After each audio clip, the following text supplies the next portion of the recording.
بسم اللہ الرحمن الرحیم نحمده ونصلی ونسلم علی رسولہ الکریم اما بعد فاعوذ باللہ من الشیطان الرجیم بسم اللہ الرحمن الرحیم یا ایہا الناس قد جاءتکم موعظۃ من ربکم وشفاء لما فی الصدور وَهُدًى وَرَحْمَةٌ لِّلْمُؤْمِنِينَ قُلْ بِفَضْلِ اللَّهِ وَبِرَحْمَتِهِ فَبِذَلِكَ فَلْيَفْرَحُوا هُوَ خَيْرٌ مِّمَّا يَجْمَعُونَ آمَنْتُ بِاللَّهِ صدق اللہ العظیم۔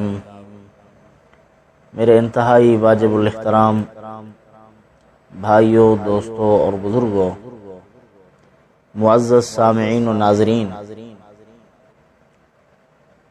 آج کا ہمارا عنوان ہے کہ قرآن معجزہ ہے کئی اعتبار سے اور کئی وجوہات سے۔ قرآن مجید معجزہ ہے باعتبار حفاظت کے، قرآن مجید معجزہ ہے باعتبار فصاحت و بلاغت کے، قرآن مجید معجزہ ہے من حیث التبلیغ، قرآن مجید معجزہ ہے من حیث التاثیر، قرآن مجید معجزہ ہے من حیث التحدی، چیلنج کے اعتبار سے، یعنی کئی وجوہات اور اعتبار سے قرآن مجید معجزہ ہے۔ معجزہ کہتے ہیں کوئی ایسی چیز جو عاجز کر کے رکھ دے، اس کا مقابل نہ بن سکے، اس کو معجزہ کہتے ہیں۔ معجزہ ہوتا اللہ کا فعل ہے اور نبی کا اعزاز ہوتا ہے، اس کی نبوت کی دلیل بن جاتی ہے، اور اہل باطل کے لیے وہ حجت تمام کر کے رکھ دیتی ہے، یعنی حجت تمام ہو جاتی ہے اس پر۔ معجزہ اگر وہ ان کا فرمائشی ہو پھر اس کے بعد ہدایت پر نہ آئے تو حجت تمام، پھر عذر و معذرت کا سلسلہ بند ہو جاتا ہے۔ تو بہرحال ہم جو بیان کرنا چاہتے ہیں، قرآن مجید معجزہ ہے من حیث التاثیر، اثر کے اعتبار سے۔ اثر دو طرح کا ہے، ایک قرآن مجید انسان کی صحت پر، اس کے بدن پر اپنا تاثر ڈالتا ہے، اپنا اثر ڈالتا ہے، بیمار کو صحت ہو جاتی ہے۔ اسی طرح روحانی طور پر بھی قرآن مجید روحانی امراض کا علاج ہے۔ ہر قسم کے روگ، بیماریاں اور امراض ختم ہو جاتے ہیں۔ انسان کے جسم سے جو روگ ہیں، گندگیاں ہیں، انسان کے جسم میں ایک گندگی گناہ کی غلاظت ہے، وہ ختم ہو جاتی ہے۔ تو قرآن مجید اس اعتبار سے معجزہ ہے۔ اب ابتداً میں ایک واقعہ آپ کی خدمت میں عرض کرتا ہوں کہ قرآن مجید معجزہ ہے۔ وہ واقعہ جو ہے وہ روحانی اعتبار سے نہیں، جسمانی اعتبار سے ہے۔ پھر اس کے بعد روحانی اعتبار سے صحابہ کرام سے واقعات شروع ہوں گے، انشاءاللہ پھر بیان کرتے چلے جائیں گے۔ جس طرح جڑی بوٹیوں کے خواص ہوتے ہیں، حکماء اور اطباء لوگ ان جڑی بوٹیوں کی خصوصیات کو سامنے رکھ کر ادویات تیار کرتے ہیں، اور وہ دوا استعمال ہوتی ہے، مریض کو شفا نصیب ہو جاتی ہے۔ اسی طرح قرآن مجید کی آیات بینات کی خصوصیات ہیں، ہر ایک آیت کی اپنی اپنی خصوصیت ہے۔ تو اس اعتبار سے انسان کے بدن پر، اس کی جسمانی صحت پر قرآن مجید کی تلاوت، قرآن مجید کا ذکر اثر انداز ہوتا ہے، لا علاج مریض ٹھیک ہو جاتے ہیں۔ حضرت مولانا ظفر احمد عثمانی صاحب رحمۃ اللہ علیہ نے اس واقعے کو بیان فرمایا ہے۔ عثمانی خاندان کو اللہ نے یہ شرف مرحمت فرمایا ہے کہ حضرت عثمان غنی رضی اللہ تعالی عنہ سے اللہ پاک نے قرآن کی خدمت لی، آج تک عثمانی خاندان قرآن مجید کی خدمت کر رہا ہے۔ یہ ان کی اس عمل کی مقبولیت کی دلیل ہے۔ تو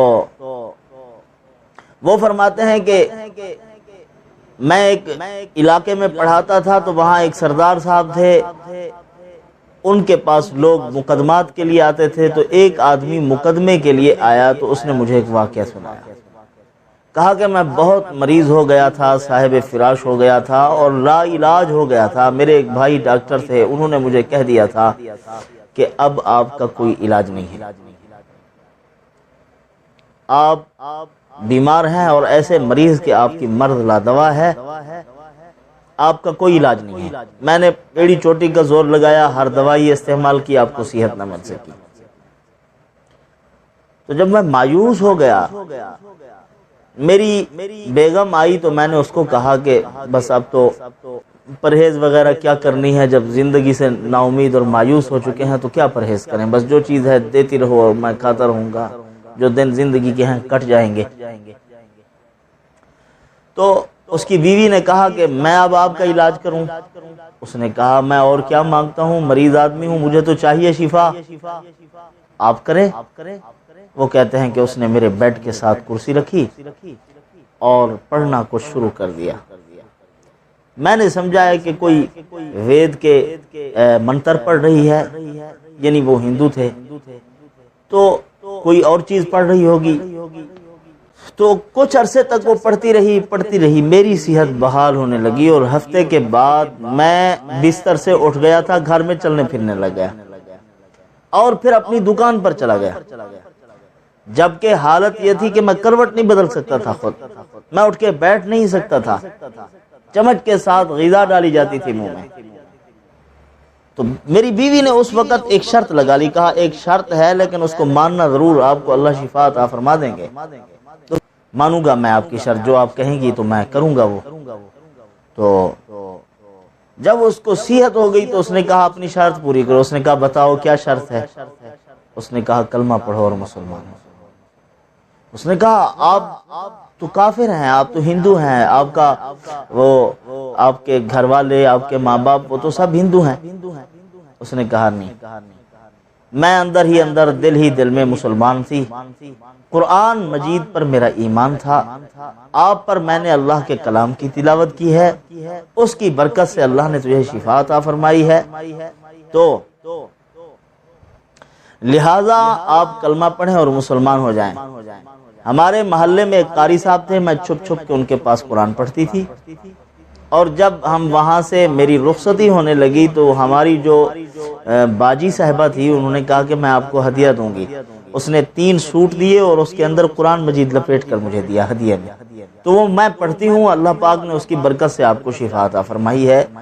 تو قرآن مجید اس اعتبار سے معجزہ ہے، وَشِفَاءٌ لِمَا فِي الصُّدُورِ، دلوں کے روگ کا بھی علاج ہے اس میں، اور جسمانی امراض کا بھی علاج ہے، اور یہ بھی یاد رکھیں دماغ کا زبردست علاج ہے قرآن مجید، نفسیاتی طور پر انسان کو بہت تقویت دیتا ہے۔